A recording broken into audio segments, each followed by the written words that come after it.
মানুষের খাবারের দাম বাড়লে গবাদি প্রাণীর খাবারের দামও বাড়ে। তবে এবার বাড়ছে লাগাম ছাড়া। রাজশাহীর চারঘাট থেকে মৌলভীবাজারের কমলগঞ্জ, নীলফামারীর সৈয়দপুর, দিনাজপুরের ফুলবাড়ি সব জায়গা থেকে খবর আসছে চাল আটার চেয়ে ভুসির দাম বেশি বেড়ে গেছে। আটার চেয়ে ভুসির দাম বেশি। আমাদের খাদ্যশস্যের উপজাত থেকে প্রধানত গবাদি প্রাণীর খাদ্যের যোগান আসে। ধান বেসে গেলে খড় বিচালিও থাকে না। ভুসি, কুড়া, খুদ, খৈল সবই নাগালের বাইরে চলে যায়। বিচালির সঙ্গে সঙ্গে ঘাসেরও আকাল চলছে।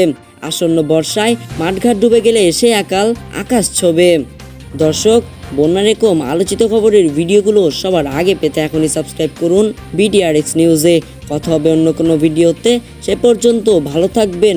ধন্যবাদ।